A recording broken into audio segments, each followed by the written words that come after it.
और आपको बता दें कि इस वक्त हिमाचल प्रदेश और उत्तराखंड पर बाढ़ बादल का खतरा मंडराने लगा है और लगातार यहां पर 31 जुलाई की रात से जिस बादल फटने के बाद हादसा शुरू हुआ था उसके तबाही के निशान आज भी नजर आ रहे हैं। भारी बारिश और बादल फटने से कश्मीर से लेकर केरल तक आसमानी कहर जारी है। भारी बारिश की वजह से नदियां उफान पर है, सैकड़ों रास्ते टूट गए हैं, कई ब्रिज नदियों के रौद्र रूप में समा गए हैं। मौसम विभाग ने 5 राज्यों में भारी बारिश का अलर्ट किया है और इसके साथ ही पश्चिम मध्य प्रदेश और पूर्वी राजस्थान, गुजरात, कोंकण, गोवा और महाराष्ट्र में आज भारी बारिश का रेड अलर्ट भी है। वहीं दिल्ली एनसीआर में आने वाले 2 दिनों तक बारिश से राहत मिल सकती है। भारी बारिश और बादल फटने से कश्मीर से लेकर केरल तक आसमानी कहर अभी भी जारी है। सैकड़ों रास्ते टूट गए हैं, कई ब्रिज नदियों के रौद्र रूप में समा गए हैं और मौसम विभाग ने 5 राज्यों में इस बीच भारी बारिश का अलर्ट जारी किया है। तो आज भी कई इलाकों में भारी बारिश की चेतावनी दी गई है। रविवार को करीब 2000 से ज्यादा लोगों को रेस्क्यू किया गया था केदारनाथ घाटी में। अभी भी कई लोग वहां फंसे हुए हैं जिन्हें बचाने के लिए रेस्क्यू अभियान चलाया जा रहा है। दूसरी तरफ हिमाचल के सेज गांव में भी रेस्क्यू ऑपरेशन जारी है जहां पर करीब 30 से ज्यादा लोग लापता है बादल फटने के बाद। और ये अलग अलग तस्वीरें देख रहे हैं किस तरह से उत्तराखंड, हिमाचल प्रदेश और साथ ही वायनाड में रेस्क्यू ऑपरेशन चल रहा है जहां बादल फटने के बाद भारी तबाही हुई थी। वहीं केदारनाथ में अभी भी रेस्क्यू ऑपरेशन जारी है। अभी भी काफी संख्या में लोग केदार वैली में फंसे हुए हैं जिनका हेलीकॉप्टर से रेस्क्यू किया जा रहा है। रविवार को केदारनाथ धाम से 138 लोगों को, लिंचौली और भीमबली से 2409 लोगों को, साथ ही चीड़बासा से 75 लोगों को एयरलिफ्ट करके निकाला गया है। और रविवार को 2000 से ज्यादा लोगों को निकाला गया। वहीं भीमबली और निंचौली से पैदल मार्ग से अब तक करीब 550 से ज्यादा लोगों को 84 काली मठ तक लाया गया है। वहीं गौरीकुंड से सोनप्रयाग तक कुल 7185 लोगों को वापस लाया गया और अब तक कुल 10,374 लोगों को वापस लाया जा चुका है। और अब आपको केदारनाथ से जुड़ी एक खास रिपोर्ट दिखाते हैं। ये तस्वीर आप देखिए 31 तारीख रात की। यहाँ पे जो लोग रह रहे होंगे क्या भयावह मंजर रहा होगा कि जब इतने बड़े बड़े पत्थर यहाँ से गिरे और नीचे पूरा ये लैंडस्लाइड हो गया। वहाँ से बोला कि भागो भागो नीचे जाओ सब लोग, तो बहुत सारे यात्री नीचे आए हमारे साथ में और कई यात्री तो ये जो आप देख रहे हो ये लैंडस्लाइड कुछ नहीं है, मतलब टिप ऑफ द आइसबर्ग है। अपना आगे लैंडस्लाइड हुआ है बहुत ज्यादा। ये भाई हमारे साथ आया है, इसके साथ में होटल वाले थे, वो होटल वाले मर गए। बहुत डर लगा था, मैम तो यहीं खड़े थे, फिर उधर भाग गए थे हम डर के मारे। बहुत हालत खराब थी हमारे उस दिन भैया, क्या बोले, पूरा फ्लड आएगा, पूरा डर के मारे हमारा तो हालत खराब हो गई थी। उस वाले पहाड़ पे थे पीछे वाले, रात की सिचुएशन बहुत खराब थी सर। 9 बजे जब ये पूरा लैंडस्लाइड हुआ है तो हम लोग रोड पर ही थे। फिर एक टेंट में गए, उसने बोला अंदर आ जाओ, अंदर आने से भी डर रहा था क्योंकि पूरा धरती कांप रही थी। केदारनाथ धाम पर फंसे हुए लोगों को लिंचौली से रेस्क्यू किया जा रहा है, लेकिन मौसम यहां बहुत ज्यादा खराब है। रुक रुक कर बारिश हो रही है और घना कोहरा होने की वजह से रेस्क्यू को रोकना पड़ रहा है, जिसकी वजह से काफी मुश्किलें आ रही हैं। बाई एयर लोगों को लिफ्ट करके यहाँ पर लाया जा रहा है जो लोग केदारनाथ में और भीम वैली इलाके में फंसे हुए हैं। पूरा सफर हम दिखाएंगे इंडिया टीवी के कैमरे से।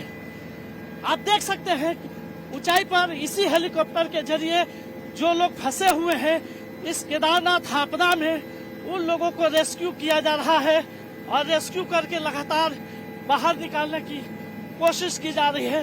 बहुत मुश्किल सफर है। अनिल मिश्रा हमारे सहयोगी एक एक तस्वीर यहाँ की दिखाएंगे कि किस तरह से पूरा रास्ता इस सैलाब में टूट गया है। नीचे आप नदी की तस्वीर देख सकते हैं कि यहाँ से कैसे सैलाब आया था और सैलाब आने के बाद किस तरह त्रासदी मची और लोग जो तीर्थ यात्रा पर निकले हुए थे केदारनाथ की तीर्थ यात्रा पर, वो लोग गौरीकुंड में और केदारनाथ में जाकर फंस गए थे। हमारे साथ तीर्थ यात्री भी है जो लोग केदारनाथ में फंस गए थे और केदारनाथ से वो फंसने के बाद इन सभी लोगों को रेस्क्यू किया जा रहा है। आपका क्या नाम है? सचिन गिरी।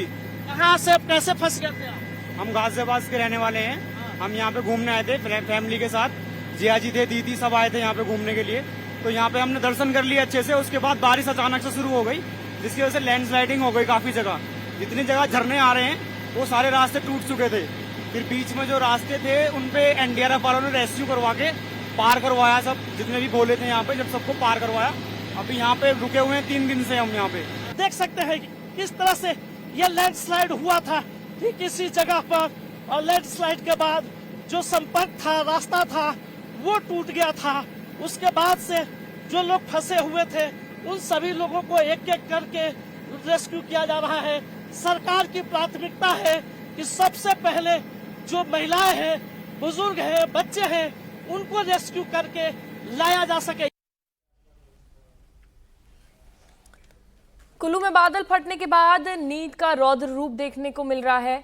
बादल फटने की वजह से रास्ते कई जगह टूट गए हैं। हिमाचल प्रदेश में पिछले 5 दिनों में भारी बारिश के कारण बादल फटने, अचानक बाढ़ और भूस्खलन की घटनाओं के कारण हिमाचल प्रदेश में कुल 87 सड़कें बंद हैं। कुल्लू में 30, मंडी में 25, लाहौल और स्पीति में 14, शिमला में 9, कांगड़ा में 7 और किन्नौर जिले में 2 सड़कें बंद हैं। मौसम विभाग ने अगले 5 दिनों के लिए येलो अलर्ट जारी किया है। वहीं कुल्लू मनाली हाईवे पर यातायात की आवाजाही के लिए एक तरफ से रास्ता खोल दिया गया है। 1 अगस्त को बादल फटने से कुल्लू मनाली हाईवे के कुछ हिस्से बह गए थे। वहीं पूरे रास्ते को ठीक करने के लिए फिलहाल काम जारी है। वहीं लाहौल और स्पीति में मनाली लद्दाख रोड पर बादल फटने से कोफ्ता पुल बह गया है, जिसकी वजह से आवाजाही पूरी तरह से ठप हो गई है।